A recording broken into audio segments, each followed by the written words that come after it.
मगर गडकरी साहब की भी लोगों का कहने का मतलब है कि गडकरी साहब के बहुत अच्छे काम हैं। ये है काम होने से कुछ नहीं होता। वो तो जब आप मिनिस्टर बने हो, आप रोड मिनिस्टर परिवहन मंत्री बने हो, तो आप इन्होंने परिवहन मंत्रालय में होते हुए भी क्या किया।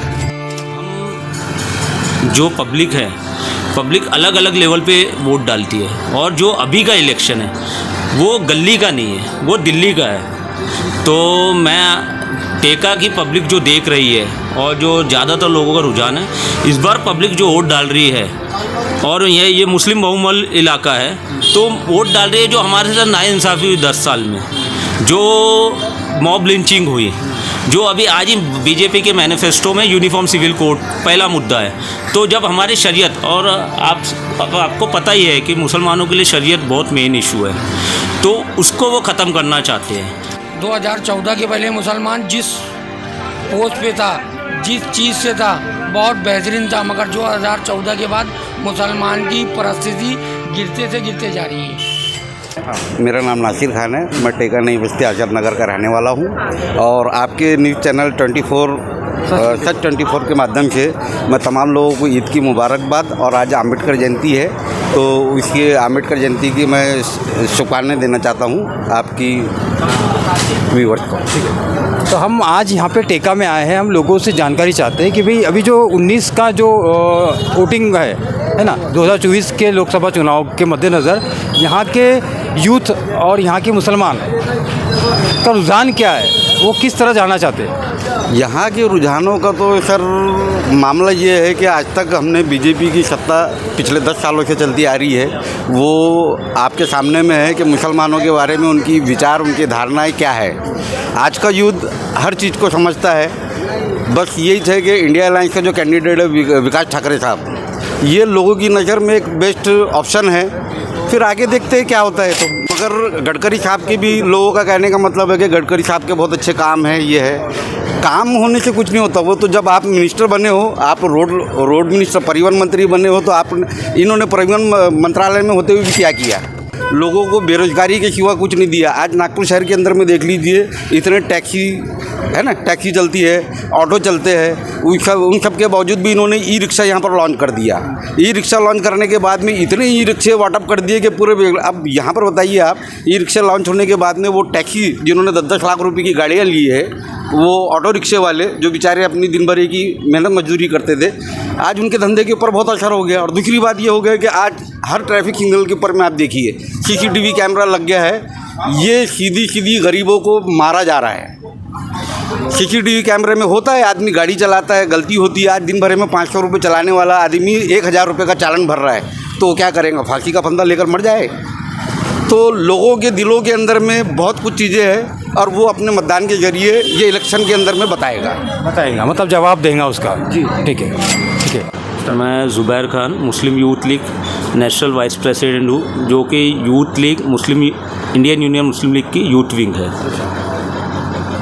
तो मतलब आप इस 2024 के इलेक्शन में क्या देखते हो। आपके टेका की जो बस्ती है, यहाँ के लोगों का रुझान क्या है। जी, पहले तो मैं आपको बताना चाहूँगा, आप मीडिया से हो, कि हम जो पब्लिक है, पब्लिक अलग अलग लेवल पे वोट डालती है, और जो अभी का इलेक्शन है वो गली का नहीं है, वो दिल्ली का है। तो मैं टेका की पब्लिक जो देख रही है, और जो ज़्यादातर लोगों का रुझान है, इस बार पब्लिक जो वोट डाल रही है, और ये मुस्लिम बहुमल इलाका है, तो वोट डाल रही है। जो हमारे साथ नाइंसाफ़ी हुई 10 साल में, जो मॉब लिंचिंग हुई, जो अभी आज ही बीजेपी के मैनिफेस्टो में यूनिफॉर्म सिविल कोड पहला मुद्दा है। तो जब हमारी शरीयत, और आपको पता ही है कि मुसलमानों के लिए शरीयत बहुत मेन इशू है, तो उसको वो ख़त्म करना चाहते हैं। तो वो देखते हुए वोट डालेंगी पब्लिक, साथ में डेवलपमेंट को देखते हुए वोट डालेंगी। आज कई लोगों का कहना है कि मुस्लिम इलाका, कई लोग आश्वासन दे रहे हैं कि मुस्लिम इलाकों में हम डेवलपमेंट करें। तो 10 साल से आपने क्यों नहीं किए, अभी क्यों बोल रहे हो।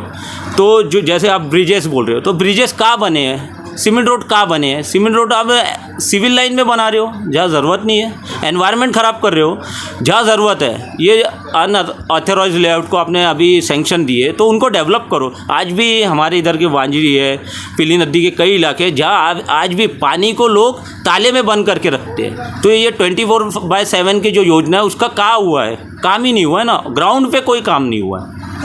तो ये सब मद्देनज़र आप अपने वोटिंग से इनको जवाब देना चाहेंगे? जी बिल्कुल। और इंडियन यूनियन मुस्लिम इंडिया अलायंस का एक हिस्सा भी है जो केरल में उसके साथ खड़ा हुआ है।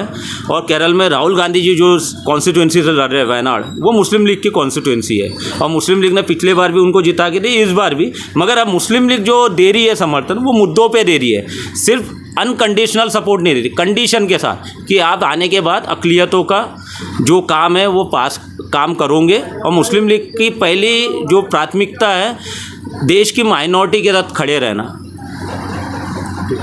शुक्रिया। दोस्तों आज हम मौजूद हैं नागपुर के टेका इस बस्ती में। जिम्मेदार आदमी, हम ऐसे राजनीति के प्रोग्राम के अंदर भी हम नहीं बोलते। अब बोलना क्या है, देखते चले आ रहे हैं। हम शांति चाहते हैं हम लोग, और क्या है, रोजगार चाहते हैं। नेता कोई भी हो, वोट मांगने तो आ जाते हैं और लोग देते भी हैं, विश्वास करते हैं, लेकिन आने के बाद में कोई भी हालात आती है, कोई लीडर सामने नहीं आता। चाहे धर्म के नाम पे हो, इस्लाम के नाम पे हो, कारोबार के लाइन पे हो, और भी किसी लाइन पे हो, स्कूल का माध्यम ले लो, रेलवे के अंदर में सफ़र कर रहे हैं लोग, उसका ले लो, बहुत सारी चीज़ें ऐसी आती है। लेकिन ये लोगों के कान तक आवाज़ जाने के बावजूद भी ये लोग आवाज़ नहीं उठाते। हम रहे जिम्मेदार आदमी, हमारे पास लोग आते हैं, भैया ठीक है, ऐसे ऐसे ऐसा है, ऐसे ऐसे ऐसा ऐसा कर लो, ठीक है ना, करते हैं और सहयोग भी करते हैं, साथ भी देते हैं। हमने कांग्रेस की भी सरकार को देखा, अभी तो बीजेपी सरकार कोई बोलता ही नहीं है, मोदी सरकार बोलता है। इतना बदलाव, और इस जो भी 8-9 साल के कार्यकाल के अंदर में मैं क्या, सारे लोग देख रहे हैं कि हालात क्या है, इस मुल्क के हालात क्या है, शहर के हालात क्या है, टिरोनों के हालात क्या है, जो सफ़र कर रहे हैं उनके हालात क्या है, बहुत सारी चीज़ें हैं सामने। अब वक्त सामने आया है और लोग समझदार हो चुके हैं, समझदार है लोग। आने वाले चुनाव के अंदर में सब अपना अपना रुझान, मतलब अपने अपने ख्यालात के हिसाब से सब वोट करेंगे, जिसको अच्छा समझेंगे। 2024 का जो इलेक्शन है और 19 तारीख को वोटिंग डालना है हमको, है ना।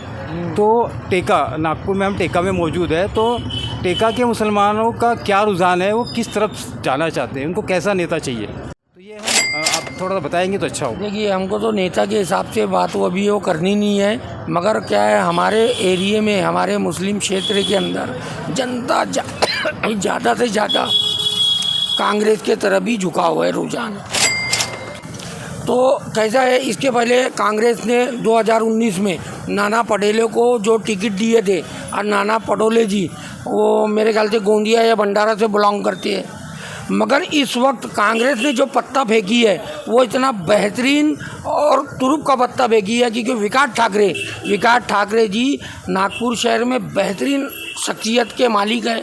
वो जो थे कारपोरेटर से आमदार बने, और आमदार बनने के बाद अब नागपुर की जनता उनको बहुमत से जिताना चाहती है और उनको सांसद दिल्ली भिजाना चाहती है।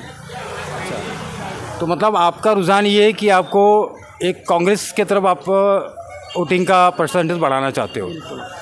तो आपको नेता कैसा चाहिए, मतलब जो आप बता रहे हो विकास ठाकरे, तो विकास ठाकरे का ज़मीनी अच्छा, ज़मीन से जुड़ा हुआ। तो उन्होंने मुसलमानों के लिए क्या किया है? देखो, मुसलमानों की बात नहीं करता हूँ मैं, सुनो आप, वो मुसलमानों के लिए ना बीजेपी ने करी, कांग्रेस ने तो करी है, बहुत करी है, क्योंकि हम देख रहे हैं 60 साल 70 साल से 2014 के पहले मुसलमान जिस पोस्ट पे था, जिस चीज़ से था, बहुत बेहतरीन था, मगर 2014 के बाद मुसलमान की परिस्थिति गिरते से गिरते जा रही है।